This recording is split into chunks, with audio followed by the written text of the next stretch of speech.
Ever since humans first looked out over water, whether it was just a stream or, well, the huge ocean, there must have been that thought, right? That question. How do we get over there? Exactly. How do we cross this? Yeah. And today, right here on the Deep Dive, we're going to trace that exact journey. It's this incredible story of human ingenuity looking at how shipbuilding evolved from, well, maybe just floating on a log Uh-huh. all the way to the massive ships we see today. It really is a fantastic story. And the Oh. sources we've looked at give this amazing chronological view. It shows how that simple dream just kept evolving. It's like a shortcut to understanding centuries of maritime innovation. Right. And it shows how pushing those boundaries didn't just like make bigger boats. It actually reshaped the whole world, connected it. Okay, so that's our mission for this deep dive then. Let's unpack these sources, find those really surprising facts, those key moments that made the next big leap possible. Yeah, turning points. Exactly. Not just what they built, but kind of why it mattered and what it might mean for you listening in. So let's go way, way back. Thousands of years. Before fancy materials, before complex tools. How did people even start thinking about conquering water? What were they using? Well, it started incredibly simply, but it was profound. The sources really point to the dugout canoe as the earliest kind of boat. A dugout canoe. Yeah, picture it. You take a whole tree trunk and then you painstakingly hollow it out, often using, basic tools like fire, stone axes Wow. to create this hollow wooden shape. They weren't for like epic sea voyages, obviously, mostly for rivers, lakes. Sure, smaller waterways. Right. But what's really staggering is the evidence. We're talking finds dated back over 8,000 years BC. 8,000. That's incredible. It really is. It just shows this deep early drive to get across the water, to master that part of their environment. That's amazing resourcefulness, isn't it? Just looking at a tree and thinking, I can make that float. I can travel on that. Exactly. Using what's right there. But, okay, like you said, a single log, even hollowed out, has limits. How did they get beyond just one log? To carry more people or more stuff? Well, that's the next logical step, isn't it? Yeah. Joining things together. So instead of just one tree trunk, they started figuring out how to fasten several logs or pieces of wood side by side. How? What did they use? Things like tough vines, animal hides cut into strips, maybe some early forms of rope made from plant fibers, anything strong enough to lash them together tightly. Okay. And that creates a raft. Suddenly you've got much more stability, much more surface area. You can carry more. Ah, right. More stable than just balancing on one log. Definitely. And this wasn't just about making a bigger floating platform. It reflects that really basic human desire to, go further, be safer on the water, maybe transport goods or even their family. It's kind of the first step towards scaling up. I'm just trying to imagine the feeling stepping onto one of those for the first time, that mix of fear and excitement. Absolutely. Real courage involved, a testament to that human spirit of, let's try this, let's see if it works. Okay, so rafts and canoes get us started. But as people started looking out at the bigger stretches of water, the seas, paddling just wasn't going to cut it for long distances, right? Not at all. Paddling is hard work, and it limits your range significantly. This need for something more efficient led to, a truly monumental breakthrough, the sailing ship. Harnessing the wind. This is where things really start to change, isn't it? Oh, completely. A total game changer. Our sources show ancient civilizations, think Egyptians, Phoenicians. They were the pioneers here. What did they figure out? They were just sticking a cloth on a pole. They were learning about aerodynamics, developing mast, rigging, sails designed to catch the wind effectively and use it as the main way to move. Right, propulsion. Exactly. Suddenly, ships weren't limited by how hard people could paddle or row or by river currents. This opened up, huge possibilities for travel distance. So this new power source, the wind. Yep. What did that actually allow them to do? How did it change their world beyond just, longer boat trips? The impact was massive. It rippled through everything. Ships could now reliably cross large bodies of water, like the Mediterranean. Think about that. That connects so many different lands. Precisely. It wasn't just about trade, though that exploded, of course. Yeah. It led to this huge exchange of goods, yes, but also ideas, cultures, whole civilizations interacting in ways they couldn't before. And if you zoom out, these sailing ships became the tools that literally connected the known world. Think of the Roman Empire, projecting power across the sea.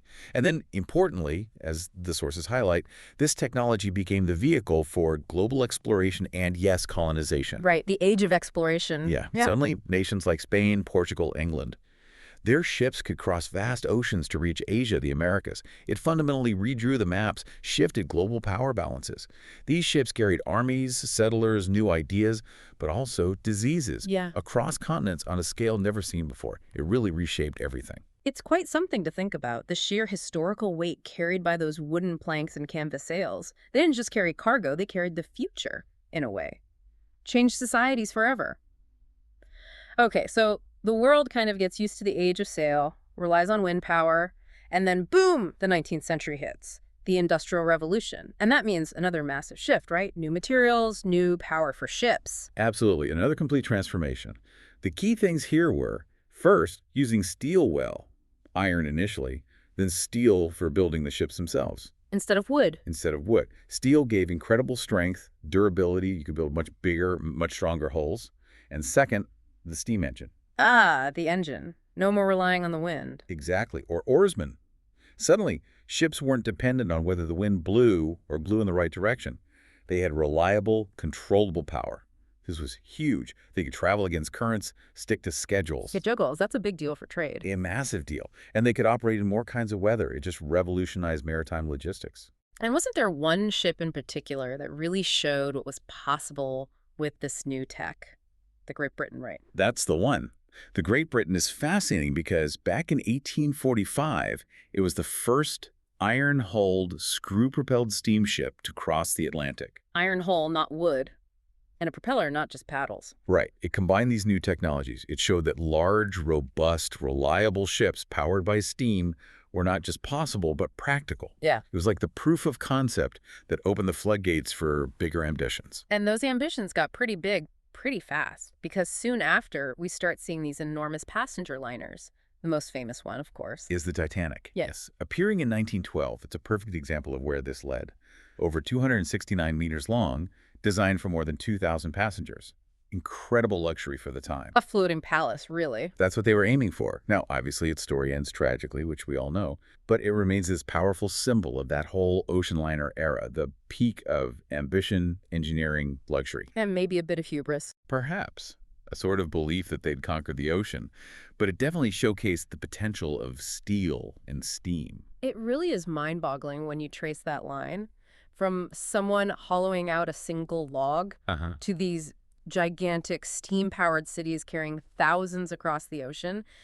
The leap is almost unbelievable. Mm. Okay, so let's jump to today, the 21st century. Shipbuilding now, I mean, these vessels are after something else entirely, aren't they? More than just transport. You're absolutely right. Modern ocean liners, the big cruise ships, they're essentially designed as massive floating cities. A floating city. Yeah, I mean, think about it. They're destinations in themselves. They have multiple hotels inside, shopping malls, cinemas, theaters, huge water parks on deck, even helipads sometimes. Well, in one ship. All on one ship. It's an incredible feat of integrating all that infrastructure. Yeah. It's turned sea travel into this form of mass entertainment, mass tourism. And the scale just keeps getting bigger. What's the latest example? The numbers are hard to grasp. Well, it does make you wonder where the practical limit is, doesn't it?